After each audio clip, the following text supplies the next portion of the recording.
my brother-in-law, his name was Doug Crichton.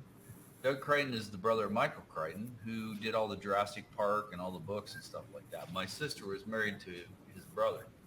I'm telling you the story for a reason. Oh, So I'm not saying, I mean, yeah, they did great stuff. Doug actually worked behind the scenes and he edited a lot of the screenplays and all the stuff that Michael did. Michael was kind of the front man. They were both really tall guys, but I knew Michael and I knew Doug, and obviously they both have passed away. Doug was the longest survivor of bone marrow cancer ever. In fact, they did a medical journal on him because he survived for so long, and my sister Debbie took care of him.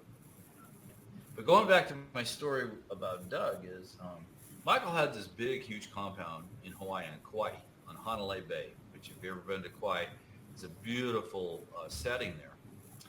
And so we were out there. It was my sister Debbie's birthday, and we had all the family there.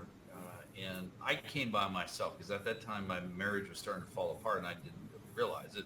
But something inside me is like, something's not right, right? But anyway, so we had the birthday party, and Doug was a character, man.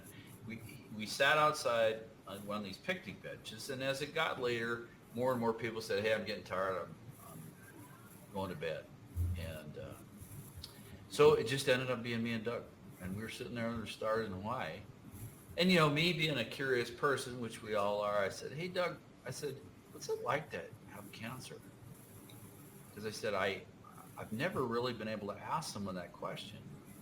And now this guy was a chain smoker. He smoked all the time. He had a cigarette in his mouth. And he goes, "Well, Peter," he goes, "I gave it to myself."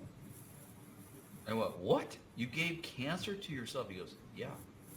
He goes, "And here's what happened." And he told me the story about how he had bottled up anger and he did not know how to let it go. And he firmly believed that anger turned into cancer, and that's what ended his life. But we had this long talk, and we talked till like, I don't know, 5 or 5:30 because the sun was starting to come up. But you know what? There's 7 key questions, and he gave me these, and then he also introduced me to the Yogananda, which is a really cool book by the Yogananda. You can look it up. It's on Amazon. But he said, one thing I've learned, and I'll give you 3 of the keys. He said the first key that I learned working with, because he worked with a lot of yogis and masters in the world, because he had the money and he was able to do that kind of thing. But he said the first question you always have to ask yourself is, what if everything I thought to be true were not? Now what would I do? Now, if you think about that, it challenges your entire belief system, right? And your frameworks. This relates to what I'm doing in my company because it goes to the second key question of the 7 keys. The second one is, okay, so if that's the case and I'm challenging my beliefs, what else is possible?